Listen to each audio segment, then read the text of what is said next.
স্বাগত নিউজ 24 সংবাদে আপনাদের সাথে আছি আমি জান্নাতুল ফেরদৌস রুবা। দেখছিলেন সংবাদ শিরোনাম, এবারে বিস্তারিত।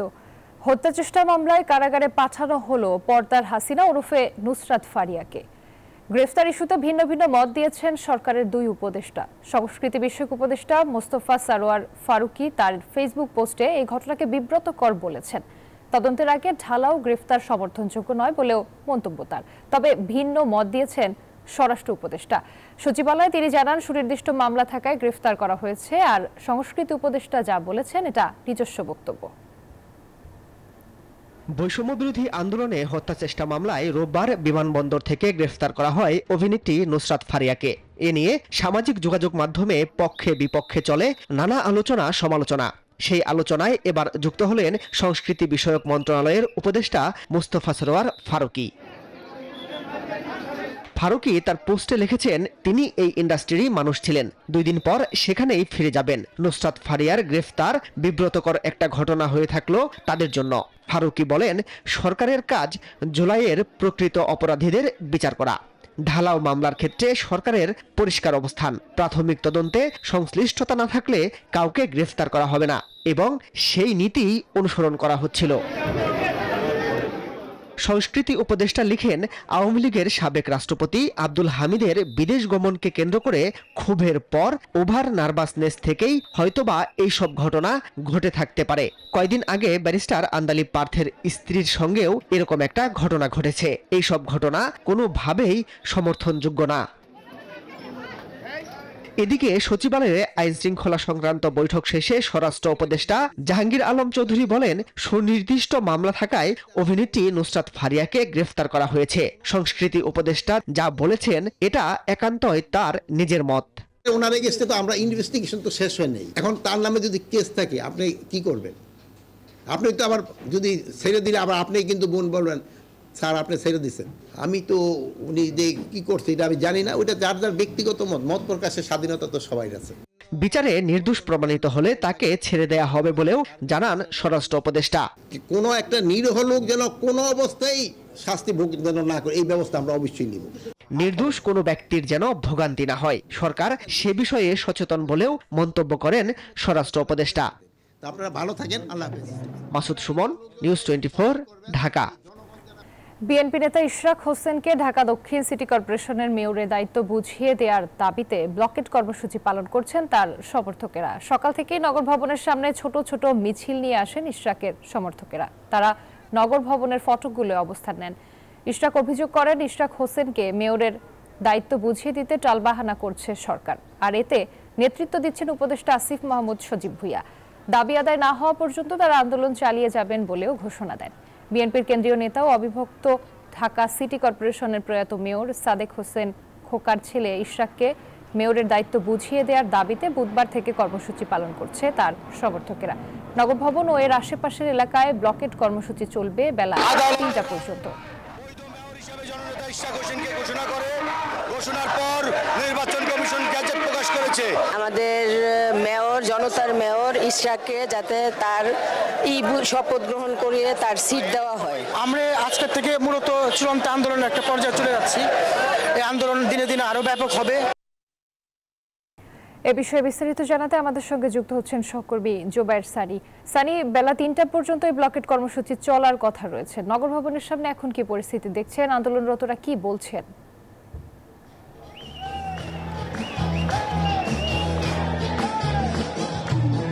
নগর ভবনের সামনে আমার পিছনেই দেখতে পাচ্ছেন যে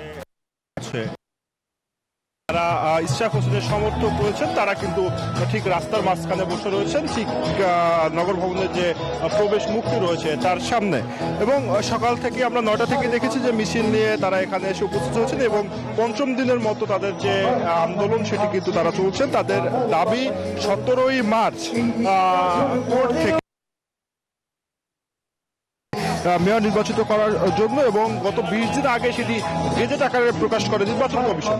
তারপরেও তাকে কেন এখনো মেয়র হিসেবে শপথ দিতে দেওয়া হয়নি, সে বিষয়টি নিয়ে তারা প্রশ্ন তুলছেন। তারা যেটা বলছেন যে এই বিষয়টি একটি ষড়যন্ত্রের অংশ, সিন্ডিকেটের কারণে তাকে শপথ নিতে দেওয়া হচ্ছে না, এবং এই ইশরাক হোসেন যে পর্যন্ত শপথ না নেবে সেই পর্যন্ত তাদের যে আন্দোলন সেটি কিন্তু তারা চালিয়ে যাবেন। তারা দাবি থেকে কোনোভাবে পিছপা হবেন না এবং সে কারণে কিন্তু তারা যেটি বলছেন যে তাদের এই আন্দোলন চলমান থাকবে।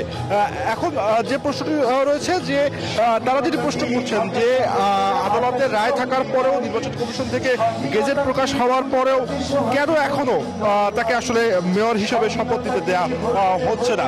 এবং আমরা তো দেখেছি আজকে নতুন একটি বিষয়, সেটি এখানে কিন্তু গানের আয়োজন রাখা হয়েছে, সেখানে তারা নানা প্রতিবাদী গান তারা পরিবেশন করছেন এবং যারা আন্দোলন কিছুক্ষণ আগে বৃষ্টি হলো, মাঝে মাঝে বৃষ্টি হচ্ছে, কিন্তু যারা আন্দোলনকারী বা ইশরাকের সমর্থক যারা রয়েছেন তারা কিন্তু পিছু হটেননি। তারা এই ঠিক নগর ভবনের সামনেই যে রাস্তাটি রয়েছে সেখানে কিন্তু তারা অবস্থান করে মানা পর্যন্ত তাদের কিন্তু কর্মসূচি চলবে। আজকের 3টা পর্যন্ত তাদের ব্লকের কর্মসূচি তারা আগামীকালও চালাবেন। যতদিন ইশরাককে মেয়র হিসেবে শপথ নিতে দেয়া না হবে ততদিন পর্যন্ত তারা এই আন্দোলন চলমান রাখবে বলে আমাদেরকে জানিয়েছেন। তো রুবা, এই ছিল আমার কাছে নগর ভবনের সামনে থেকে সর্বশেষ তথ্য। সানি, আপনাকে ধন্যবাদ। আইনি ও মেয়াদ জটিলতার সুরাহা না হওয়ায় ইশরাক হোসেনের শপথের বিষয়ে এখনো চূড়ান্ত সিদ্ধান্ত নিতে পারেনি সরকার, জানিয়েছেন স্থানীয় সরকার উপদেষ্টা আসিফ মাহমুদ সজীব ভুঁইয়া। এ সময় নগরবাসীর ভোগান্তির কথা বিবেচনা করে আন্দোলনকারীদের ধৈর্য ধরার আহ্বান জানান তিনি। সকল ধরনের জটিলতা নিরসন না করে আমরা কোনো সিদ্ধান্তে আসলে যেতে পারছি না। তো রিটের বিষয়টা এবং আইন মন্ত্রণালয়ের মতামত পাওয়া গেলে কোন ধরনের আইনি জটিলতা না থাকলে শপথ দিতে কোনো অসুবিধা নেই। আমাদের প্রত্যাশা থাকবে যে নগরবাসীর যে ভোগান্তি এবং ভোগান্তিটা শুধুমাত্র রাস্তা বন্ধ করে দেওয়ার জন্য নয়। আপনারা জানেন যে অনেক রেগুলার অ্যাক্টিভিটিস, রেগুলার কাজ আছে সিটি কর্পোরেশনের, সেগুলো এক ধরনের স্থবিরতা হয়ে আছে। এই ভোগান্তি নিরসনের জন্য ওনারা ধৈর্য দেখাবেন। কোন শক্তি ষড়যন্ত্র করে বিএনপির ভারপ্রাপ্ত চেয়ারপারসন তারেক রহমানের দেশে ফেরা ঠেকাতে পারবে না বলে মন্তব্য করেছেন দলটির স্থায়ী কমিটির সদস্য নজরুল ইসলাম খান। সোমবার জাতীয় প্রেস ক্লাবে 12 দলীয় জোটের সমাবেশে এসব কথা বলেন তিনি। বলেন, শেখ হাসিনার আমলে তারেক রহমানের বিরুদ্ধে কোনো দুর্নীতির অভিযোগ প্রমাণিত হয়নি। গণতন্ত্র প্রতিষ্ঠা ও ফ্যাসিবাদ বিরোধী পুরো লড়াইয়ে নেতৃত্ব দিয়েছেন তারেক রহমান। তিনি বলেন, ঐক্যমত্য কমিশনের কথা অনুযায়ী ডিসেম্বরের মধ্যে নির্বাচন সম্ভব। নির্বাচন দেরিতে দিলে তার কারণ বলতে হবে, গোপনীয়ভাবে কিছু হবে না। এদিকে আরেক অনুষ্ঠানে বিএনপির চেয়ারপারসনের উপদেষ্টা জয়নুল আবদিন ফারুক বলেন, নির্বাচন বিলম্ব দেখে বোঝা যায় ডক্টর ইউনূসের পাশে আছে আওয়ামী দোসররা। করিডোর দেওয়া অন্তর্বর্তী সরকারের কাজ নয়, করিডোরের সিদ্ধান্ত হবে সংসদ থেকে। এখন ক্ষমতা, কিন্তু কেন কানাঘুষা শুনছি কাউকে কাউকে সুযোগ দেওয়ার জন্য? আপনি গুণী ব্যক্তিটি কারো কারা কান কথা শুনছেন। যে ছাত্র শ্রমিক গণঅভ্যুত্থান হলো, সেটা করতে গিয়েও সহস্রাধিক মানুষ জীবন দিয়েছে, হাজার হাজার মানুষ আহত হয়েছে। জাতীয় পার্টি সহ 14 দলের রাজনৈতিক কার্যক্রম নিষিদ্ধ চেয়ে ইসিকে এনসিপির এক কর্মী লিগ্যাল নোটিশ পাঠিয়েছেন। আওয়ামী লীগের কার্যক্রম নিষিদ্ধ হলেও 14 দলীয় জোটের অন্যান্য শরিক দলগুলোর বিরুদ্ধে কার্যকর পদক্ষেপ না নেওয়ার নির্বাচন কমিশন সহ সংশ্লিষ্ট কর্তৃপক্ষের কাছে আইনি নোটিশ পাঠানো হয়েছে। নোটিশে এসব দলকেও সন্ত্রাসী সংগঠন হিসেবে ঘোষণা করার অনুরোধ জানানো হয়েছে। সোমবার জাতীয় নাগরিক পার্টির কর্মী হিসেবে পরিচয় দেওয়া হুসাইন মোহাম্মদ আনোয়ারের পক্ষে আইনজীবী সালাউদ্দিন রিগান এই নোটিশ পাঠান।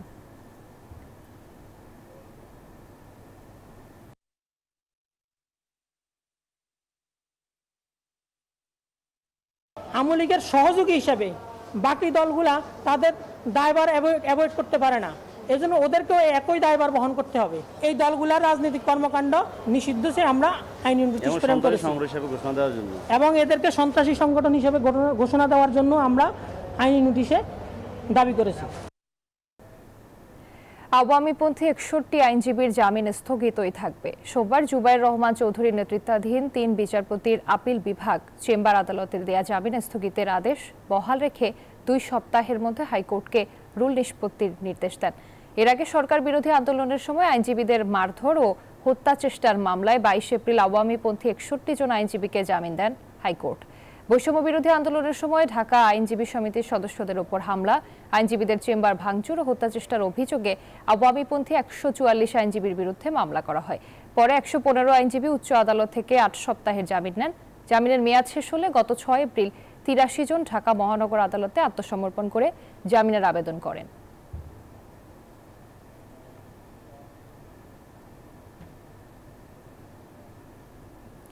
অর্থ আত্মসাৎ মামলায় হলমার্কের চেয়ারম্যান জেসমিন ইসলামকে জামিন দেননি আপিল বিভাগ। সোমবার ভারপ্রাপ্ত প্রধান বিচারপতি আশফাকুল ইসলামের নেতৃত্বাধীন 3 সদস্যের আপিল বেঞ্চ এই আদেশ দেন এবং জেসমিনকে হাইকোর্টে জামিন চাইতে বলেন।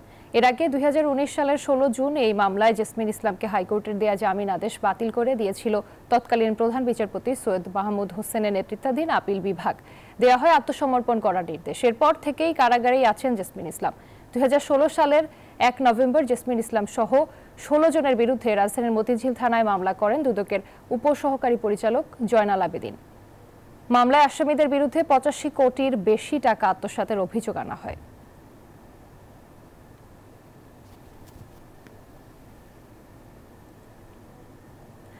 স্থলপথে বাংলাদেশ থেকে তৈরি পোশাক সহ বিভিন্ন পণ্যের আমদানির ওপর বিধি নিষেধ আরোপ করেছে ভারত। এমন পরিস্থিতিতে দেশের বিভিন্ন স্থলবন্দরে আটকা পড়েছে ভারতের রপ্তানির উদ্দেশ্যে যাওয়া বাংলাদেশি পণ্যের যানবাহন। যশোরের বেনাপোল স্থলবন্দরে 36 ট্রাক তৈরি পোশাক ও লালমনিরহাটের বুড়িমারি স্থলবন্দরে 20 ট্রাক খাদ্যপণ্য আটকা পড়েছে। বিস্তারিত ডেস্ক রিপোর্টে। পূর্ব ঘোষণা ছাড়াই বাংলাদেশ থেকে স্থলবন্দর দিয়ে প্রক্রিয়াজাত খাদ্যপণ্য পোশাক সহ প্রায় 7 ধরনের পণ্য আমদানিতে নিষেধাজ্ঞা আরোপ করে ভারত। এতে দুদেশের পণ্য রপ্তানি মারাত্মকভাবে বাধাগ্রস্ত হচ্ছে।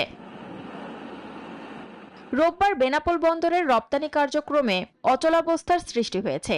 রপ্তানিযোগ্য 36টি বাংলাদেশি পণ্যের ট্রাক ভারতে ঢুকতে পারেনি।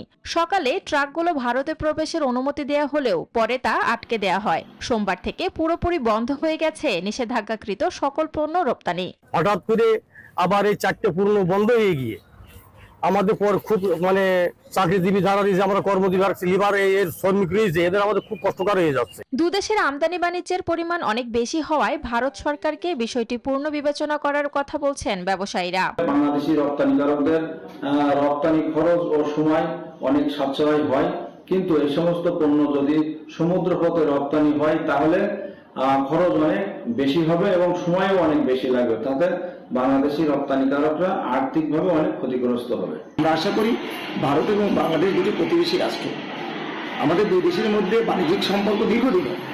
আমরা চাইব ভারত অতি দ্রুত এই যে হঠাৎ যে একটি সিদ্ধান্ত নিয়েছে এই সিদ্ধান্ত প্রত্যাহার করবে। এদিকে বিধি নিষেধের কারণে লালমনিরহাটের বুড়িমারি স্থলবন্দরে আটকে গেছে খাদ্যপণ্যবাহী 20টি ট্রাক ও কাভার্ড ভ্যান। ব্রাহ্মণবাড়িয়ার আখাউড়া স্থলবন্দরে ভারতের নিষেধাজ্ঞা কার্যকরের পর দিনভর কোনো ট্রাক ভারত সীমান্ত অতিক্রম করেনি। আখাউড়া স্থলবন্দরে এটা এক্সপোর্ট বেস পোর্ট, এই পোর্ট দিয়ে ভারতে পার ডে 30 টাকা এক্সপোর্ট হতো। আর ভারতীয় নিষেধাজ্ঞার ফলে আগে যেতে প্রায় গাড়ির সংখ্যা অর্ধেকে নেমে আসছে। দ্রুত ভারতের সঙ্গে আলোচনার মাধ্যমে নিষেধাজ্ঞা প্রত্যাহারের কার্যকর পদক্ষেপ নেয়ার জন্য অন্তর্বর্তী সরকারের কাছে দাবি জানিয়েছেন ব্যবসায়ীরা। শান্তা ইসলাম, ডেস্ক রিপোর্ট, নিউজ 24। নিউজ 24 সংবাদে নিচ্ছে একটি বিরতি, সাথেই থাকুন। আবারও স্বাগত নিউজ 24 সংবাদে। পরিবেশ, বন ও জলবায়ু উপদেষ্টা সৈয়দা রিজওয়ানা হাসান বলেছেন, ফারাক্কা চুক্তির মেয়াদ আরও 1.5 বছর আছে, যথাসময়ে চুক্তি নবায়ন করা হবে। সকাল 11টায় রাজশাহীর চারঘাট উপজেলায় পদ্মা নদীর ধারে বড়াল নদীর উৎসমুখ পরিদর্শনে এসে তিনি কথা বলেন। আরও বলেন, দেশে বালু ও ভূমিদস্যুতা নিয়ন্ত্রণে ডিসিদের 10 দফা নির্দেশনা দেওয়া হয়েছে। দিনে বা রাতে যখনই অবৈধভাবে মাটি বা বালু উত্তোলন করা হবে সঙ্গে সঙ্গে ব্যবস্থা নেওয়া হবে। সকলের সমন্বিত পদক্ষেপে দেশের সব নদী বাঁচাতে হবে। এজন্য পানি উন্নয়ন বোর্ড থেকে পরিকল্পনা চাওয়া হয়েছে। এটা আমাদের ন্যায্য হিস্সা, কাজে এটার ব্যাপারে আমাদের অবশ্যই আমরা আমাদের অধিকারের জায়গা থেকে কথা বলবো।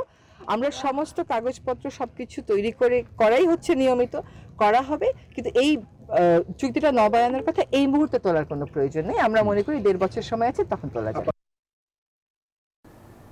জাতীয় রাজস্ব বোর্ড বিলুপ্তির অধ্যাদেশ জারির প্রতিবাদে টানা কলম বিরতিতে স্থবির হয়ে পড়েছে চট্টগ্রাম কাস্টম হাউসের স্বাভাবিক কার্যক্রম। শুল্কায়ন কার্যক্রম থেকে শুরু করে ব্যাহত হচ্ছে পণ্য খালাসও। এতে সরবরাহ সংকটে দাম বাড়ার আশঙ্কা রয়েছে। অন্যদিকে আমদানিকারকদের গুনতে হচ্ছে 4 গুণ পোর্ট ড্যামারেজ। এর প্রভাব পড়েছে পণ্য খালাসেও। এছাড়া জরুরি খাদ্যপণ্য যথাসময়ে খালাস করতে না পারায় বাজারে সাপ্লাই চেইনে প্রভাব পড়তে পারে বলছেন আমদানিকারকরা। ফলে পণ্যের সরবরাহ সংকট সৃষ্টি হয়ে দামও বাড়তে পারে। এর আগে গত 15 মে থেকে দিনের একটা নির্দিষ্ট সময় কলম বিরতি পালন করছেন রাজস্ব কর্মকর্তারা। 3 আর 5 ওয়ার্কিং ডেজ মাল ডেলিভারি হওয়ার কথা, এখন 10 দিন প্লাস হয়ে গেছে। কলম বিরতির ফলে যেটা আর কি সঠিকভাবে আমরা ডকুমেন্টগুলো অ্যাসেসমেন্ট করতে পারতেছি না, তার ফলে আমরা ডকুমেন্টগুলো অ্যাসেসমেন্ট না করলে তো গ্রিনও হচ্ছে না। পণ্য পচার সম্ভাবনা আছে, আমদানিকারক প্রচুর আর্থিক ক্ষতির সম্ভাবনা আছে, কেননা পচনশীল দ্রব্যগুলো আমাদের 24 ঘন্টার মধ্যে খালাসের আপনার বাধ্যবাধকতা রয়েছে। মানবিক করিডোর আমাদের জাতীয় নিরাপত্তা এবং সার্বভৌমত্বের জন্য হুমকি। জাতীয় স্বার্থ জড়িত এত বড় সিদ্ধান্ত নেওয়া অনির্বাচিত সরকারের কাজ না বলে মন্তব্য করেছেন বাংলাদেশ ফেডারেল সাংবাদিক ইউনিয়নের মহাসচিব কাদের গনি চৌধুরী। দুপুরে জাতীয় প্রেস ক্লাবের সামনে জনশক্তি সভা আয়োজিত এক প্রতিবাদ সমাবেশে এসব কথা বলেন তিনি। বলেন, অন্তর্বর্তীকালীন সরকারের প্রধান কাজ সংস্কার এবং নির্বাচন দেয়া, এর বেশি কিছু করতে গেলে জনগণ তা মেনে নেবে না। একই সমাবেশে বিপ্লবী ওয়ার্কার্স পার্টির সাধারণ সম্পাদক কমরেড সাইফুল হক বলেন, নতুন করে নিরাপত্তা ঝুঁকি তৈরি করা অন্তর্বর্তী সরকারের দায়িত্ব না। যদি করিডোর নিয়ে আলোচনা করতে হয় তাহলে সেটি করবে নির্বাচিত সরকার। নির্বাচন এবং সংস্কার ব্যতীত অন্য কিছু করে নিজের বিপদ বাড়ানো অন্তর্বর্তীকালীন সরকারের জন্য ঠিক হবে না বলেও মন্তব্য করেন তিনি।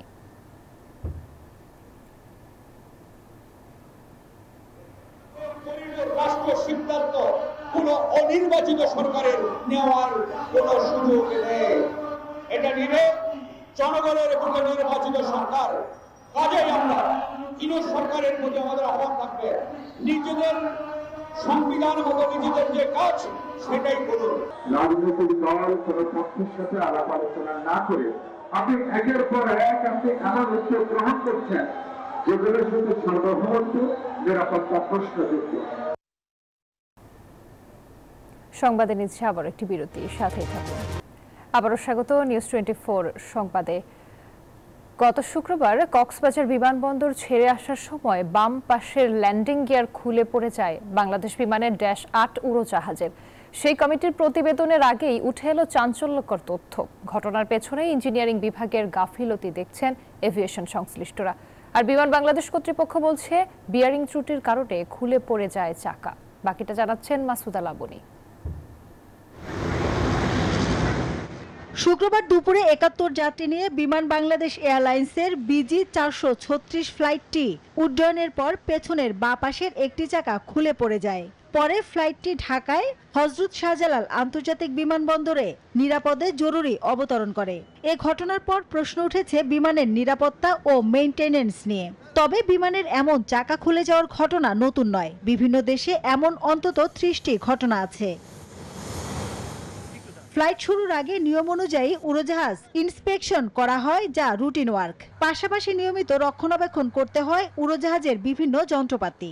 ফ্লাইট করার জন্য যথোপযুক্ত মনে করছে এবং সেই পরিপ্রেক্ষিতে আমরা বলতেই পারি যে এটা মেইনটেনেন্স টিমের অত্যন্ত বড় গাফিলতি হয়েছে, না হলে এই ধরনের ঘটনা ঘটার কথা নয় আর কি। কারণ সিভিল এভিয়েশন অথরিটির পারমিশন ছাড়া কোনো এয়ারক্রাফটই কোনো রুটে চলতে পারে না, যার ফলে যে অভিযোগটা তোলা হচ্ছে যে এটির মেইনটেনেন্স হয়নি, এটি হওয়ার কোনো সুযোগ নেই।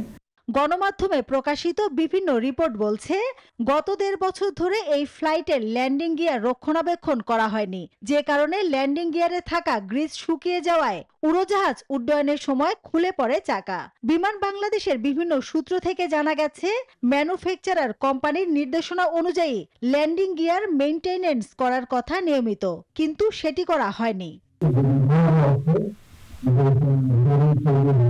এটাকে ফিট ফর ফ্লাই ঘোষণা করেছে এবং সেই অনুযায়ী ফ্লাইটটা ওখান থেকে নর্মাল টেক অফও করেছে। এরপরে এসে এই ঘটনা কেন ঘটলো এই তদন্ত কমিটি সেটা বলবে। জিরো টলারেন্স দেখানো উচিত এবং কর্তৃপক্ষের উচিত দায়ী ব্যক্তি যারা আছে তাদেরকে তাদেরকে শাস্তির আওতায় আনা। যাত্রাপথে বিমানের চাকা খুলে গেলেও কোনো প্রকার দুর্ঘটনা ছাড়াই গন্তব্যে বিমান নামাতে সবচেয়ে বড় ভূমিকা রেখেছে পাইলটের দক্ষতা। দুর্ঘটনা এড়ানো গেলেও প্রশ্ন উঠেছে নিরাপত্তা ইস্যুতে, তাই নিরপেক্ষ তদন্ত করে ব্যবস্থা নেওয়া জরুরি বলে মনে করেন বিশেষজ্ঞরা। মাসুদা লাবনী, নিউজ 24, ঢাকা। এবার জানাবো অর্থ বাণিজ্য সংবাদ। বিভিন্ন কোম্পানির এআই এজেন্টরা একে অপরের সাথে মিলেমিশে কাজ করতে পারবে এমন এক ভবিষ্যতের স্বপ্ন দেখছে মাইক্রোসফট। আজ সোমবার এক প্রতিবেদনে এ তথ্য দিয়েছে রয়টার্স। সংবাদ মাধ্যমটি জানায়, এই এজেন্টগুলো তাদের অতীতের আলাপচারিতা বা কাজগুলো আরও ভালোভাবে মনে রাখতে পারবে বলেও আশা করছে প্রতিষ্ঠানটি। চলতি সপ্তাহেই কোম্পানির বার্ষিক ডেভেলপার কনফারেন্স বিল্ড এর আগে এই পরিকল্পনার কথা জানান মাইক্রোসফটের প্রধান প্রযুক্তিবিদ। আজ সিয়াটেলে অনুষ্ঠিত হতে যাচ্ছে এই সম্মেলন। আশা করা হচ্ছে এই সম্মেলনে এআই সিস্টেম তৈরির জন্য নিজেদের অত্যাধুনিক টুলসগুলো ডেভেলপারদের সামনে তুলে ধরবে মাইক্রোসফট।